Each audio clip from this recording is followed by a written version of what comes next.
true. Now, from knowing the definite outcomes on the battlefields to his own death, everything he said comes true. Look, without exception.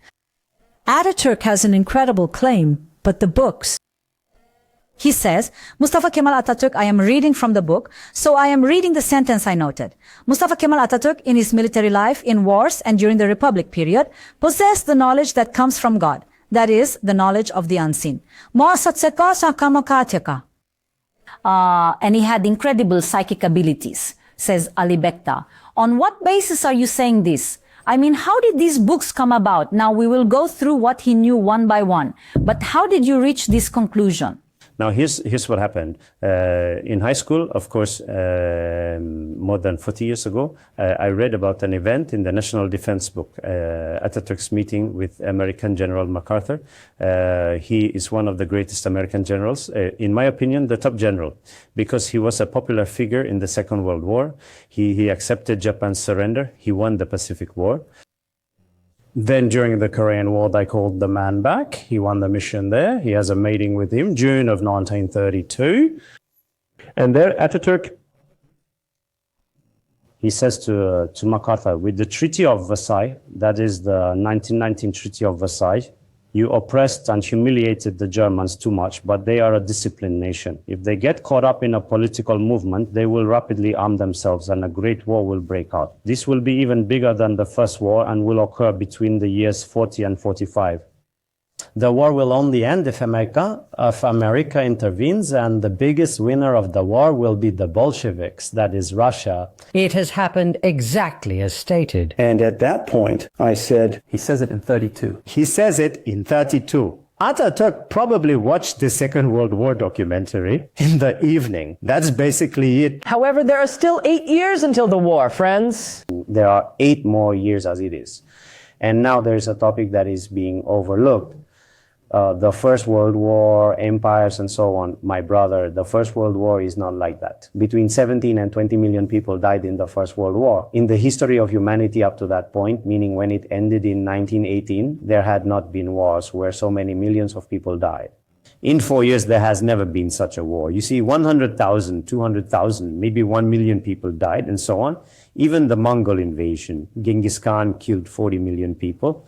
But the Mongols lasted for years. It was something that spanned decades. And what does it mean to give a date down to the year? I mean, you make a prediction and say it will happen like this, but between 40 and 45.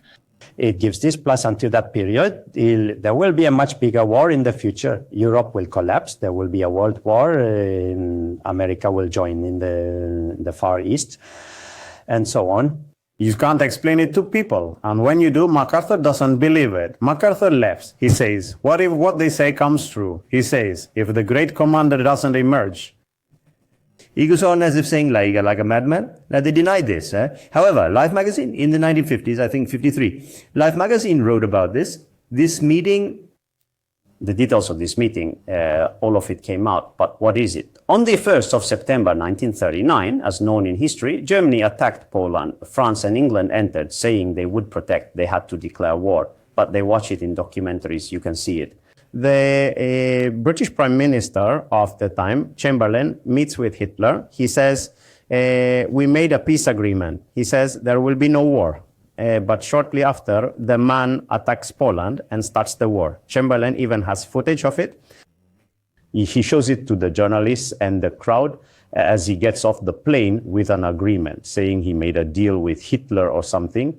Shortly after Hitler attacks Poland, no European thinks a second war is coming. I mean, okay, Hitler attacked Germany. I mean, they don't think until the last minute. This is the historical thing I want to outline. This is the framework. That's the point. Even during the period until his death in the months of September, October, and so on, he occasionally falls into a coma and comes out. He continues his work. Celal Bayar is the prime minister. He says, do this, do that. A great war is coming. And he says something very important. Do not enter this war. Remain neutral. Save yourselves, no matter which side we enter from. We won't get out of trouble. We'll be invaded. If we side with the Germans, it would be like the First World War. The problem is that if we were on the side of the British in the Second World War, it would be the same issue. Because Russia pressured a lot, England pressured a lot. Churchill tried to bring İsmet İnönü to the point to definitely convince him. It didn't happen. But here's the thing. İsmet İnönü did not make the decision himself. That is a historical lie, a political lie. Regarding not entering, he fulfilled Atatürk's directive, his instruction. It is his will. He said, I said this, do not enter. But there are such interesting things in it. For example, one of the prophecies is this. Now, one of the points we naturally overlook. Wait now, high schooler Ali Bekta saw this. He said, no one could have known about the war until the last minute. 10 years ago, 8 years ago, Atatürk said this exactly. Is this what caught your attention? It caught my attention now. I said back then I was very interested in parapsychology and also UFOs and space topics. We were collecting those books from second-hand bookstores in Beyazıt. On weekends, I said, Marcin, let me go and see these. I went and collected memoirs published in the 1950s and 60s. There are stories there told to him by very close colleagues, people from the War of Independence. There is this, there is that, and so on, when you look at it. There are prophecies he made during the Ottoman period. Then there are things he said about the events in the War of Independence, the Gallipoli War of Independence, and then the Republic. Fourthly, there are some things related to the future. There are incredible things. For example, friends, Adnan Menderes says, in the history of the Republic, it is something that no one could not predict, that he would be hanged. Plus, of course, look, He can even know that he will be executed. What kind of thing is this? Look, here's the thing. We wrote the book as Atatürk's Mysteries, but then the first publisher of that period said they were thinking of something like this and published the book as Prophecies. 3,000 books were printed and we couldn't go back. I mean, 3,000 books. In fact, we even supported it in the initial period to have the book published. I gave 200 million lira in the currency of that time.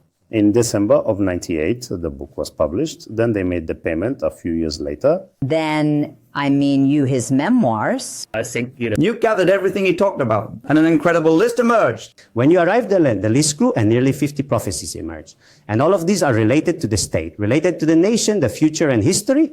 I will ask this. Now I will start with the prophecies. Of course, it's not possible to give all of them, but Menderes also in mind in detail. Let me tell you the source of Menderes. Well, say it. Here's how Menderes' source came about. When Menderes was elected as a member of parliament, Atatürk. He is elected as a deputy once. There is, while being elected. Ali Fuat Çebesoy, both a comrade in arms and by his side. One day while they were walking in the assembly, someone is working in a room behind the desk. Atatürk looks at him. He says something, the day will come, and he says, someone will lead the country, but I'm afraid he will lose his head. Yeah. Ali Fuat Çebesoy hears this. So he says, how can that be, Pasha? He says, it will happen, and leaves. And the matter remains as such. Ali Fuat Çebesoy writes this in his memoirs in later years because he passed away in 1968. When the book came out, this prophecy wasn't there. Then I went to my grandmother. Our family has a bit of a connection with Nazım Hikmet. Grandmother is his aunt. Sarah Hanım is famous in Kuzgunçuk. Oh, so there's kinship, Of course. There was his nephew, our late Uncle Ahmet. He was the nephew of Halil Fuat Çebesoy. He said, hey, look, there's this event. And he said, you should look into it. I looked, yes, I found it from another source. The conversation with Ali Fuat Çebesoy, what was said to him, we really added it to the other parapsychology. As soon as he was elected as a member of parliament? Not elected. It says with 34 eyes. Can you imagine? Comes to power and disappears. It says he loses his head. For example, during the process of Menderes going to prison, the day before, he had a rally in Izmir. The atmosphere. In Eskişehir, things and stuff have happened. He stood up. That's an ending that no one could predict. No prediction and also no such thing. It is an event down to the minutes. In the history of the Republic, there is no such court event in the early period. What can I say? It is one of the biggest black marks. The execution of a prime minister.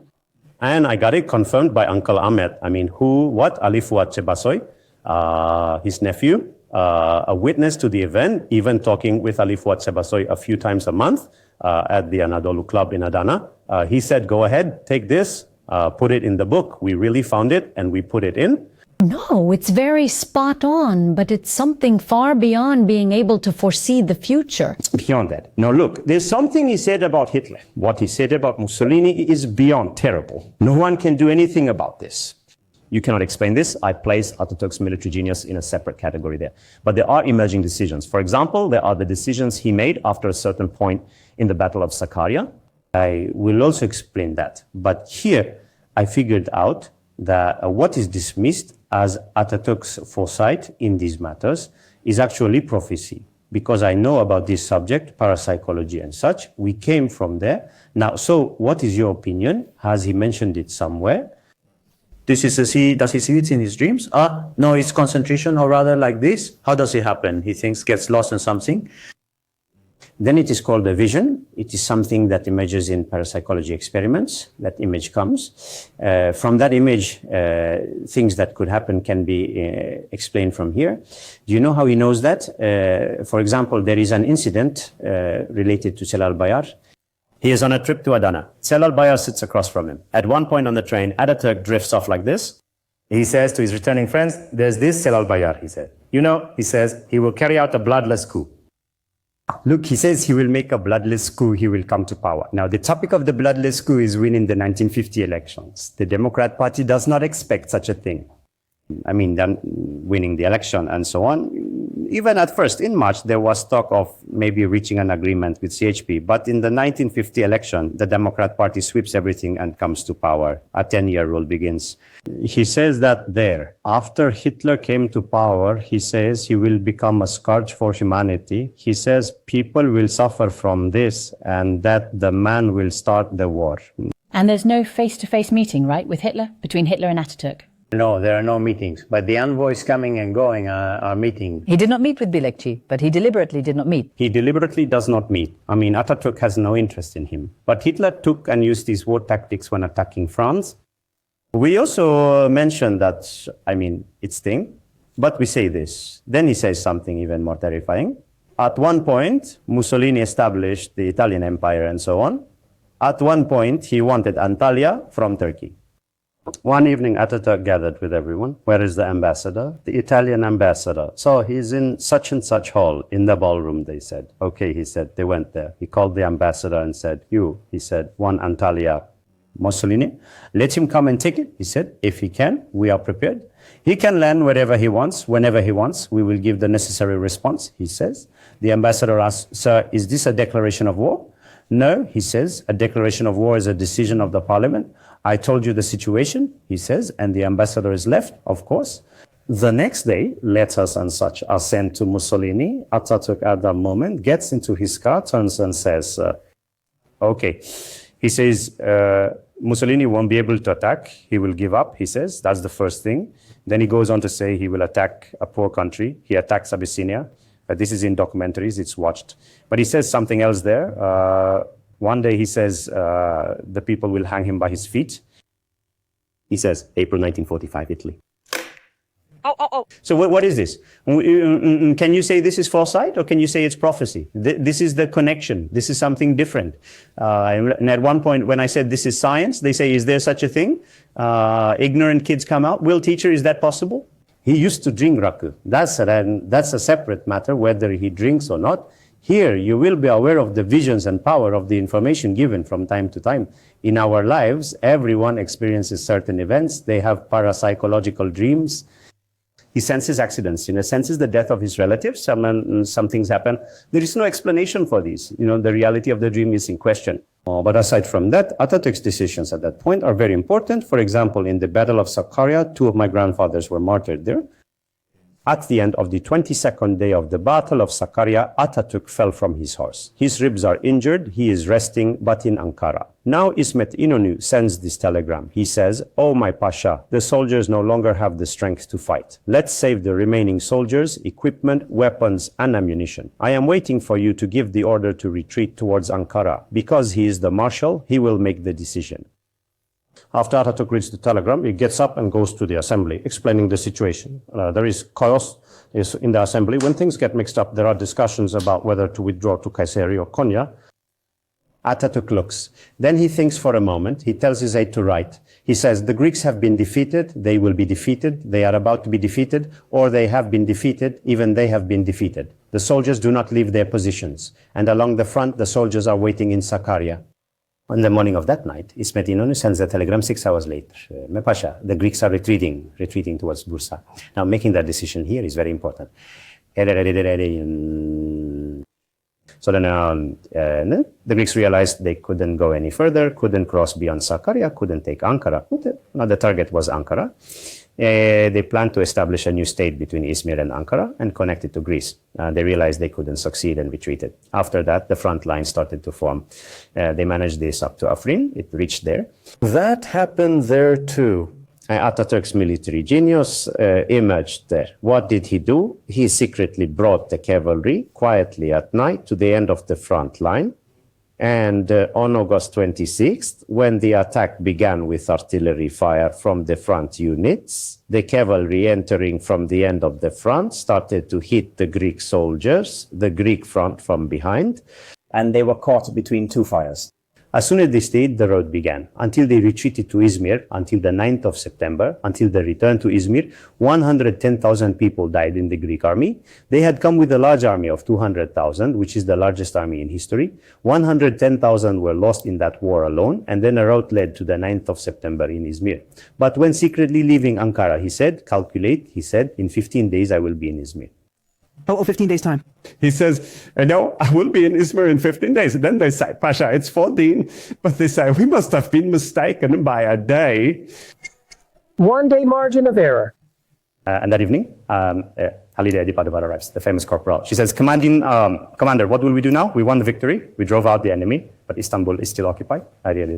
He had already said they would withdraw. And he says, the commander laughs. From now on, we will start devouring each other, he says. Look, a century-long process is politically sufficient. I mean, even the jokes are real. Could even the jokes turn out to be prophecies from here?